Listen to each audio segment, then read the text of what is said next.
As your wingman, I want to make dating easier for you. In this dating advice video, I'm going to give you warning signs that she's emotionally damaged.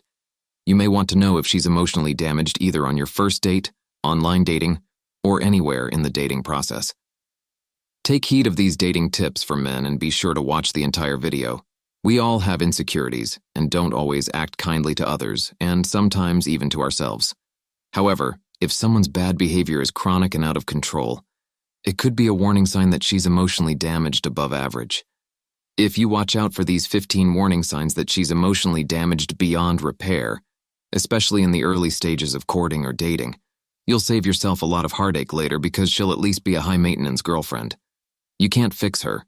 You can only set your standards for what you want and need in a relationship. Manage your expectations, set boundaries, and follow through with consequences. And yes, some of these signs could mean she's a narcissist, but she may not be. She may feel guilty about doing these things.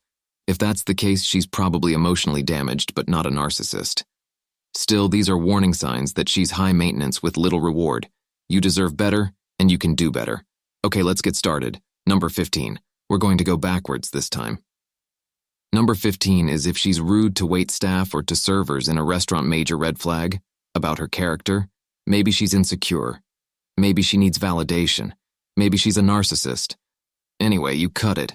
If she's rude to servers or people who can do no good for her or to her, for her, then that is a red flag about her character. Number 14. If she trashes her ex or exes or friends or people that she's ever been close to. If she trash talks other people, then she'll trash talk you, and aside from which, why is she trash talking all these people? That's just not a good sign about her personality. Sorry. Okay, alright, number 13. She makes hanging out with your friends or your family seem like a big chore for her. Like she doesn't enjoy it. And you're probably going to owe her something for her giving you the gift of her presence with your friends or family. In other words, she's selfish. Number 12. She disregards your opinions, especially if you give her any kind of feedback that might challenge her viewpoint. So, if there's never a time where you might be right, even if it means she doesn't even have to be wrong if she always has to be right and you can never be right, or she has to turn whatever you say around into her idea or making it righter, then that's a pretty big red flag. Number 11. If she's really gone, to move forward really quickly, like she's just totally into you and she wants to advance the relationship really quickly, and she always wants to see you. I mean, that can be a sign of interest, but it also can be a sign of trying to lock you down because she's super needy and desperate, which if she ever gets over, she might not stay with you. Number 10, she insults you either directly or through little digs or sarcasm. So, if someone is trying to take down your confidence level to bring you down to a level of insecurity that matches hers because she needs to feel better than you, that is a major red flag. Not good. No es bueno. Number 9. They never own their part for something that goes wrong. So they never take responsibility. It's always somebody else's fault. Whether it's something that's gone wrong in the relationship with you, or she was late for a date, or she had to cancel. It's always somebody else's fault if it's to do with work or friends. She's never to blame for anything. It's always somebody else's fault, so if she doesn't ever take responsibility for even the smallest part in something that's gone wrong in her life, then yeah, that's what you're going to be signing up for. It's always going to be your fault. That's a red flag. Number 8. Okay, so let's say she does apologize, but there's always a but. So, I'm sorry. But you did this thing? I'm sorry. But it was Charlie's fault. I'm sorry, but Ashley is a... I don't know what that has to do anything, but whatever. If there's an apology with a but, anything that comes after a but negates anything that came before the but, if that makes sense. So, if there's a but attached, it's not a sincere apology. Make sure you're not doing this as well. So, yeah, if she can't apologize, she can't take ownership, or she apologizes with a but. That's a red flag. All right, number 7, she attacks you when she's feeling down or insecure.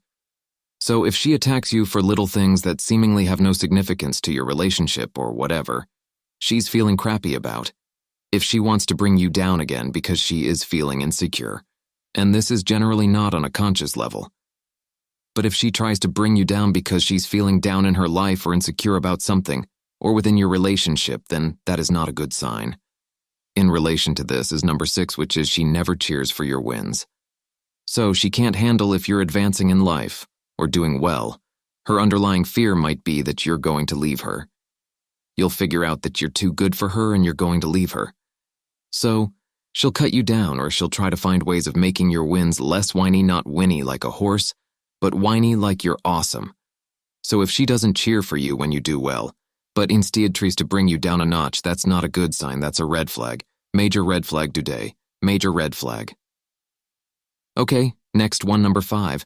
She is being a drama queen. It's not just that, she kind of innocently ends up in drama. She likes the drama.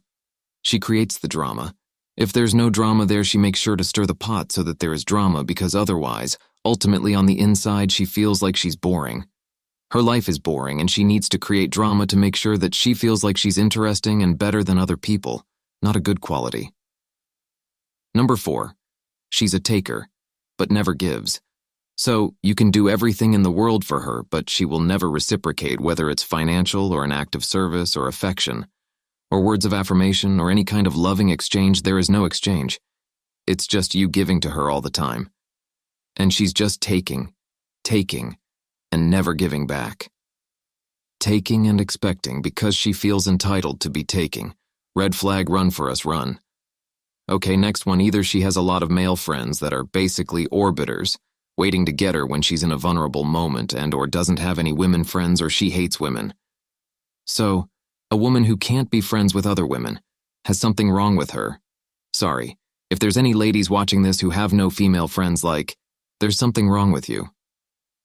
Women are supposed to bond and congregate, communicate and care for and all that stuff, and we do that with each other. If she doesn't have any female friends and she has a lot of male friends, then she may need a lot of validation from men. Which brings me to number 2. She needs validation from men, but she doesn't like men. She's what do they call it? A misanthropist? Yeah, she's a man-hater. She doesn't really like men, but she wants their attention. She might even use them for their attention just to discard them. She may even use you for your attention just to discard you. So what does this look like? She dresses like super... I don't care if the feminists don't like that word, because they may think it's empowering, but she dresses super to get the attention. And then when she does, she blames the guy for being shallow and treating her like a sexual object. Red flag, red flag. All right, and the number 1 sign that she's trouble, and that you should run away fast furiously. No, but not with fury, is that she's a feminist. Wait, and I'll give you a bonus point. So, stick around for the bonus point. So if she's a feminist where she's like a staunch, proud 3rd or 4th wave feminist, where she doesn't actually really want equality, she wants to be superior, or she sees women are superior to men, that's a major red flag. You're never going to be good enough for this girl because men are not good enough to be in the world for her. Bonus tip is that if your values don't match, if your values, your long-term goals, and your belief systems don't match, there's no way you're going to be able to have a relationship with this girl for any length of time. So, if you just want to get in it to get in and out of it, then go ahead. But just be careful, because people like this tend to be manipulative, and you might fall in lust with her, think it's love, and then you're in there, and then you got to go watch my video about manipulation.